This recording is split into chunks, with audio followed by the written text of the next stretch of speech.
Bismillahirrahmanirrahim. Assalamualaikum warahmatullahi wabarakatuh. Alhamdulillah, wassalatu wassalamu ala rasulillah, la hawla wa la quwwata illa billah. Pemirsa sekalian, dimanapun Anda berada, pada kesempatan kali ini kita akan membahas tentang 3 kebohongan Nabi Ibrahim alaihi salam. Akan tetapi kebohongan Nabi Ibrahim ini bukanlah kebohongan yang diharamkan. Jadi memang ada bohong yang sifatnya dibolehkan. Mana contohnya? Pujian suami terhadap istri atau sebaliknya, pujian istri terhadap suami. Ini kebohongan yang dibolehkan. Katakanlah seorang suami mengatakan kepada istrinya, "Wahai istriku, engkau adalah wanita yang paling cantik yang ada di dunia." Ini jelas bohong. Tapi bohong itu dibolehkan untuk memuji istrinya. Yang kedua, kebohongan yang dibolehkan adalah kebohongan ketika perang. Ketika ditanya oleh musuh, maka kita boleh mengatakan kebohongan. Karena kalau seandainya musuh bertanya, apakah di sana ada musuh? Kemudian kita jawab jujur, ya jelas ini kita pasti kalah. Maka dalam peperangan itu boleh berbohong. Kemudian kebohongan yang boleh adalah liislahi bainan nas, untuk memisahkan, untuk membuat perdamaian antara manusia, ini juga dibolehkan. Nah, jadi kebohongan yang dilakukan Nabi Ibrahim ini bukan kebohongan yang hakiki. Jadi ketika di mahsyar, ketika manusia minta pertolongan kepada Nabi Ibrahim menolak, karena memang Nabi Ibrahim tidak bisa menolong. Yang bisa menolong hanya Nabi Muhammad sallallahu alaihi wasallam. Maka Nabi Ibrahim pun mengatakan apa? Kadzabtu tsalatan. Aku telah berdusta 3 kali. Namun dustanya ini bukan dusta yang hakiki. Mana ketiga dusta yang Nabi Ibrahim lakukan? Dan ini bukan dusta yang hakiki. Yang pertama adalah ketika diajak oleh kaumnya untuk menyembah berhala. Ihtifal. Jadi ada ihtifal, ada perkumpulan yang mana perkumpulan itu menyembah berhala. Nabi Ibrahim mengatakan, "Inni saqim." Sesungguhnya aku sakit. Namun yang dimaksud sakit di sini bukan sakit jasmaninya. Yang sakit di sini adalah sakit hatinya karena melihat kaumnya menyembah berhala. Itu kebohongan yang pertama. Kemudian yang kedua, Nabi Ibrahim alaihissalam pernah menghancurkan berhala-berhala. Tapi disisakan satu berhala yang paling besar. Ketika ditanya oleh Raja Namrud, apa kata Raja Namrud kepada Nabi Ibrahim? "Hai Ibrahim, apakah engkau yang menghancurkan berhala-berhala itu?"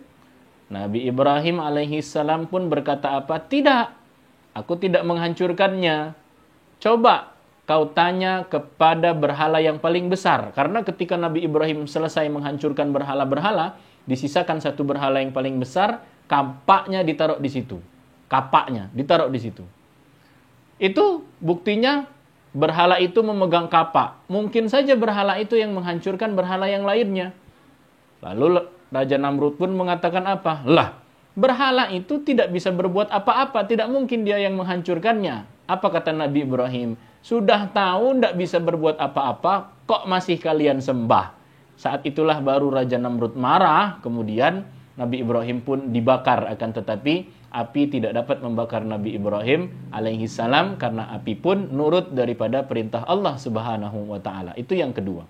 Yang ketiga, ketika Nabi Ibrahim pergi ke Mesir dengan istrinya Sarah, Raja Mesir saat itu mempunyai kebiasaan. Kebiasaannya adalah apabila ada seorang perempuan yang sudah dinikahi, maka perempuan tersebut pastilah mempunyai kelebihan. Jadi kalau sudah ada perempuan yang menikah, ini pengen diambil sama raja. Karena anggapan raja kalau perempuan sudah menikah pasti punya kelebihan. Kalau perempuan belum menikah pasti ada masalah dalam dirinya. Maka raja ini nggak mau dengan perempuan yang belum menikah.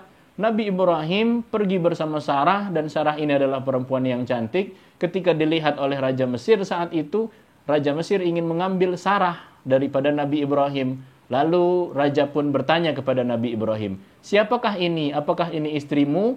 Nabi Ibrahim pun mengatakan, "Tidak, akan tetapi ini adalah saudariku." Memang Sarah itu istrinya. Nabi Ibrahim mengatakan, "Ini saudariku." Tidaklah bohong yang diharamkan karena memang betul saat itu yang beriman kepada Allah hanyalah Nabi Ibrahim dan istrinya Sarah. Jadi yang dimaksud dengan inilah saudariku adalah saudari dalam seiman.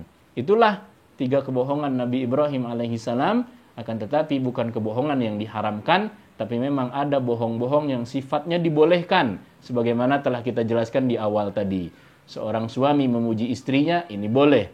Tapi kalau seandainya suami pergi ke kafe, kemudian ditanya sama istrinya, "Bang, dari mana?" Kemudian suaminya bilang, "Saya dari pengajian," padahal dia dari kafe, maka itu juga dusta yang diharamkan.